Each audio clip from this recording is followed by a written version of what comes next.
Hello students, कल हम लोगों ने पढ़ा था गुरु और चेला। आज उसी चैप्टर का गुरु और चेला चैप्टर का शेष भाग हम लोग पढ़ेंगे।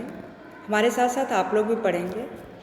इसमें हमने बताया था कि मशक वाला आता है और मशक वाला क्या बोलता है कि इसमें मेरी कोई गलती नहीं है। क्यों? क्योंकि वो चमड़ा जो था, चमड़े का जो थैला था वो बड़ा दिला था। अब वो बड़ा किसने दिलाया था उसके बारे में मशक वाला क्या बताता है राजा को, आप लोग ध्यान से सुनेंगे। ओके। बड़े जानवर का था चमड़ा दिलाया, चुराया ने चमड़ा मशक को बनाया। बड़ी है मशक खूब भरता है पानी, ये गलती न मेरी ये गलत वीरानी। बच्चों यहाँ पर अब मशक वाला क्या बता रहा है कि अब उसने क्या अपनी सफाई दिया कि इसमें मेरी कोई गलती नहीं है, क्योंकि मुझे जो बैग सिलने के लिए जो चमड़ा मिला था वो किसी बड़े जानवर का था और मैंने किसी चमड़े को चुराया नहीं था। मैंने बनाया था, मैंने मशक को बनाया था, क्योंकि अब बड़ा ये इसलिए बना क्योंकि वो किसी बड़े जानवर का था। बड़ी है मशक को भरता है पानी। अब बड़े जानवर का होने की वजह से इसमें क्या होता है, मशक बड़ा बन गया और जिसकी वजह से इसमें पानी बहुत अधिक भरता है। ये गलती न मेरी ये गलती वीरानी। वीरानी का मतलब होता है बच्चों, यहाँ पर वीरानी का मतलब क्या होता है, अनजानी या दूसरे का। अब वो क्या कहता है कि ना तो इसमें मेरी गलती है और ना ही किसी दूसरे की गलती है। मशक वाले ने अपनी बात राजा को बताई। अब नेक्स्ट पढ़ते हैं। है मंत्री की गलती तो मंत्री को लाओ, हुआ हुक्म मंत्री को फांसी चढ़ाओ। चले मंत्री को लेके जल्लाद फौरन, चढ़ाने को फांसी उसी दम उसी क्षण। अब बच्चों सबने अपनी अपनी बात को रखी। कारीगर ने रखा, संतरी ने अपनी बात को रखा, मिस्त्री ने रखा, मशक वाले ने रखा और अंततः क्या रिजल्ट निकलता है कि ये गलती किसकी होती है, मंत्री की होती है। तो राजा तो क्या था, मूर्ख थे राजा। उन्होंने अपने दिमाग से काम लेना नहीं था। उनका ये था कि बस जिसके बारे में भी बता दो वो उसी पर यकीन कर लेते थे। तो उसने क्या कहा कि ठीक है, अगर मंत्री की गलती है तो मंत्री को तुरंत लेकर आओ और उसको तुरंत फांसी चढ़ाओ। हुक्म मतलब आदेश देना। राजा ने तुरंत जो है अपना आदेश दिया। और जल्लाद मतलब क्या होता है बच्चों, जो फांसी पर चढ़ाता है उसे जल्लाद बोलते हैं। और क्षण मतलब तुरंत, मतलब उसी पल। तो यहाँ पर राजा ने क्या कहा कि अगर मंत्री की गलती है तो तुरंत मंत्री को पकड़ कर लाओ, हुआ हुक्म मंत्री को फांसी चढ़ाओ। यानी कि राजा ने कहा कि मंत्री को लेकर आओ और तुरंत उसे फांसी पर चढ़ा दो। मंत्री को लेने कौन जाते हैं, आप मंत्री आते हैं और जल्लाद लेकर उसे तुरंत जाते हैं, किस लिए, फांसी चढ़ाने के लिए। यानी कि राजा का आदेश था कि इसे तुरंत इसी समय फांसी पर चढ़ा दो। मगर मंत्री था इतना दुबला दिखाता, न गर्दन में फांसी का फंदा था आता। कहा राजा ने जिसकी मोटी हो गर्दन, पकड़कर उसे फांसी दो तुम इसी क्षण। अब यहाँ पर क्या हुआ, मंत्री तो आता है लेकिन मंत्री क्या था, बहुत दुबला पतला था और उसकी गर्दन भी बहुत दुबली पतली थी। इस वजह से उसके गले में वो फांसी का फंदा नहीं आ पाता है, यानी कि वो कसकर दबाया नहीं जा सकता क्योंकि उसका गर्दन बहुत पतला था। अब राजा ने क्या कहा बच्चों यहाँ पर, अब राजा को ये था कि दीवार गिरने के कसूर में, गलती में दीवार गिरी, बारिश की वजह से दीवार गिर जाती है तो दीवार तो गिर गई। अब उसके बदले में हमें किसी न किसी को सजा देनी है, चाहे कोई भी हो। अब मंत्री बेकसूर फांसी लगने जा रहा था उसको, लेकिन उसकी गर्दन पतली होने की वजह से उसमें फांसी नहीं आ पाता है, फांसी का फंदा उसके गले में नहीं आ पाता है। अब राजा ने क्या कहा कि अब इसके गले में फांसी नहीं आ रही है तो जाओ किसी और को पकड़ कर आओ जिसकी गर्दन बहुत मोटी हो, पकड़कर उसे फांसी दो तुम इसी क्षण। यानी कि कोई भी मोटा व्यक्ति मिले तो उसको तुम पकड़ कर लाओ और इसी समय इसी क्षण उसको फांसी पर चढ़ा दो।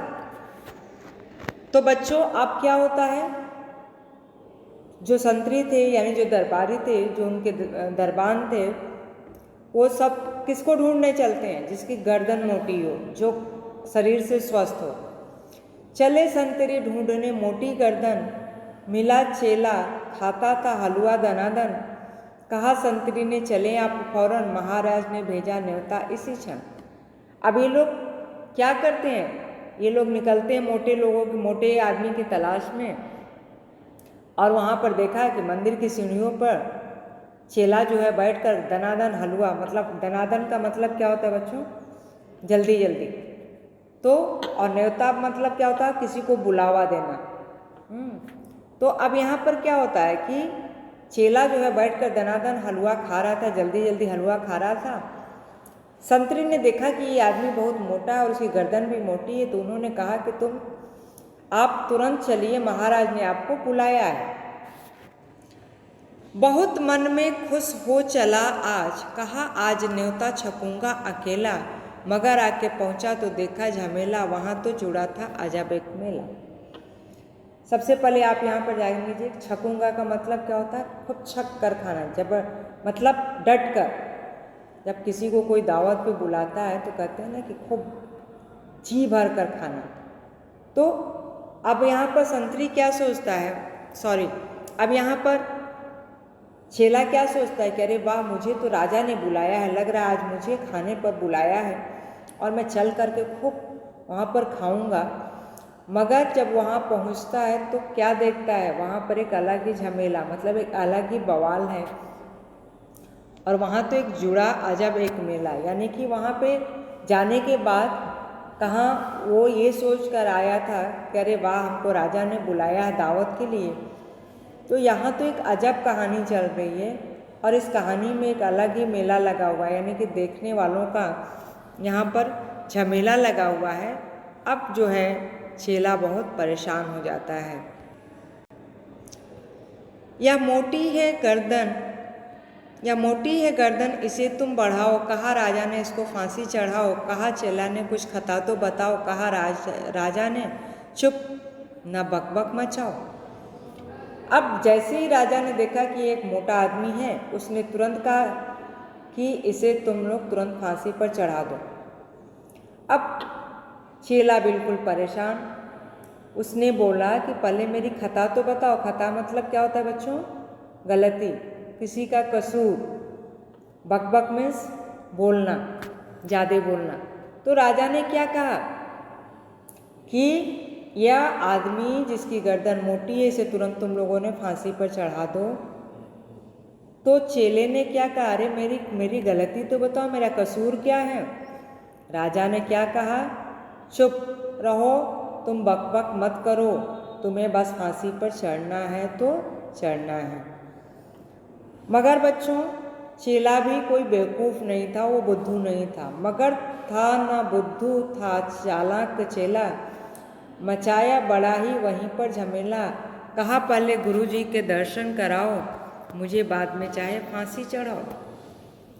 चेला भी बेवकूफ़ नहीं था, बुद्धू नहीं था। उसने तुरंत अपने दिमाग से, होशियारी से काम लिया और उसने वहीं पर एक झमेला शुरू कर दिया, एक बवाल शुरू किया कि नहीं, मैं फांसी पर तो चढ़ूँगा, लेकिन फांसी पर चढ़ने से पहले मेरे गुरुजी के दर्शन करा दो।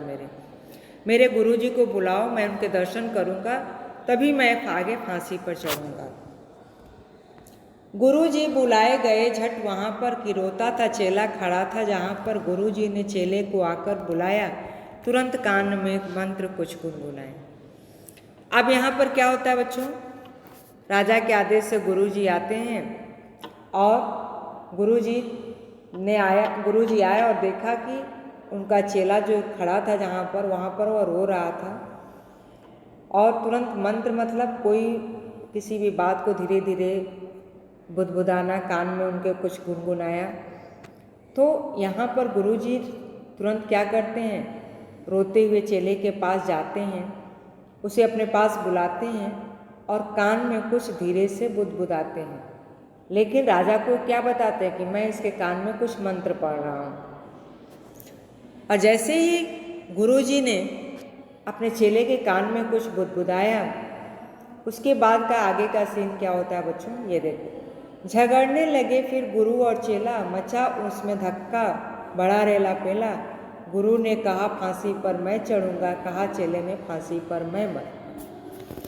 अब बच्चों, जैसे ही गुरुजी अपने चेले के कान में कुछ बुदबुदाते हैं, उसके बाद का सीन क्या होता है कि गुरु और चेला आपस में दोनों लड़ने लगते हैं, झगड़ने लगते हैं और एक दूसरे को धक्का मुक्की देने लगते हैं। उसके बाद क्या होता है कि गुरु कहते हैं कि पहले मैं फांसी पर चढ़ूंगा और चेला कहता है कि पहले मैं फांसी पर चढ़कर मरूंगा। और ये कहकर रेला पेला मतलब होता है धक्का मुक्की।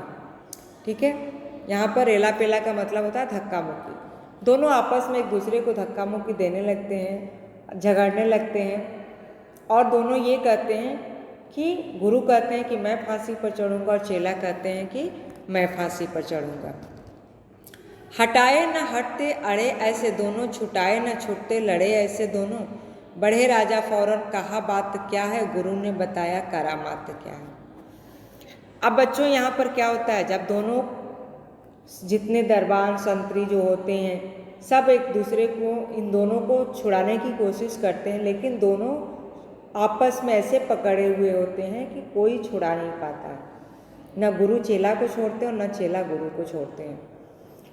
फिर अब राजा देखा कि ये मामला बहुत बढ़ रहा है, तो राजा तुरंत आगे आते हैं, दोनों को अलग करते हैं और कहते हैं कि पहले बात क्या है, तुम लोगों ने कौन से ऐसे करामात क्या किए हैं। करामात मतलब कि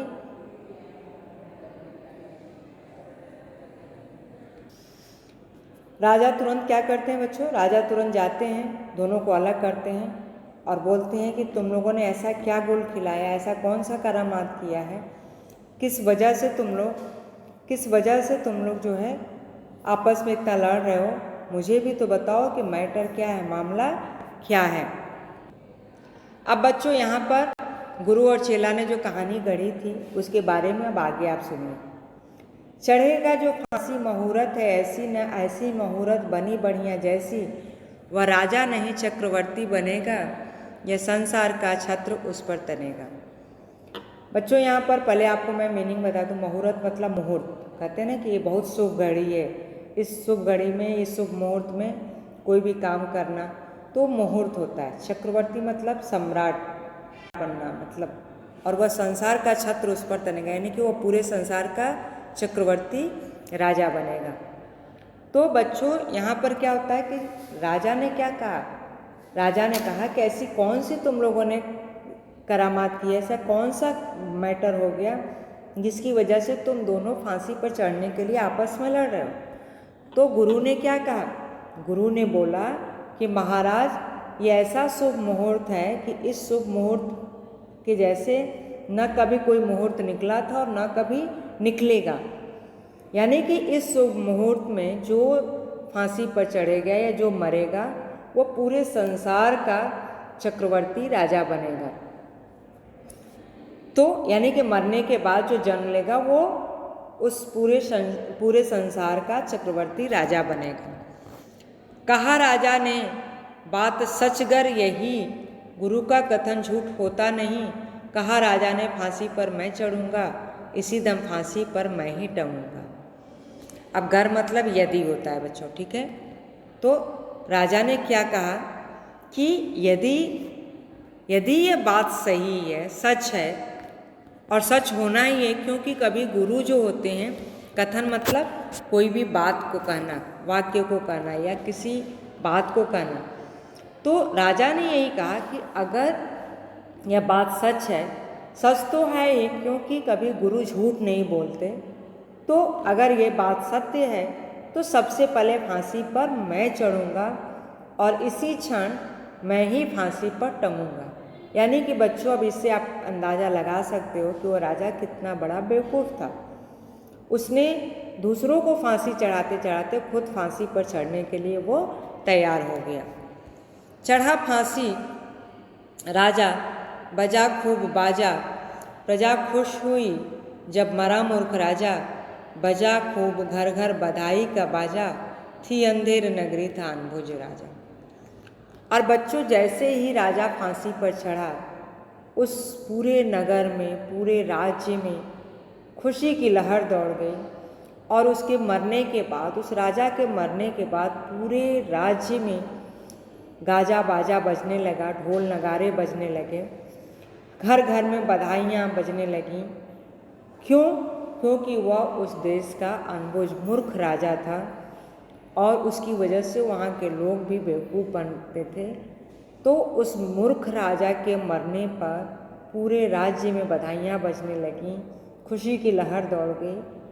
तो बच्चों, यही है कि इस कहानी का, इस कविता का सार यही निकलता है कि अगर हम अपने दिमाग से काम नहीं करेंगे तो ऐसे ही इस मूर्ख राजा की तरह कहीं भी कोई भी अनहोनी घटना हमारे साथ हो सकती है। इस कविता के रचयिता हैं सोहनलाल द्विवेदी। बच्चों, इसको आप लोग भी वीडियो को देखने के बाद आप बुक को खुद से पढ़ेंगे और कोई भी अगर डाउट होता है तो आप मुझसे पूछ सकते हैं। धन्यवाद बच्चों।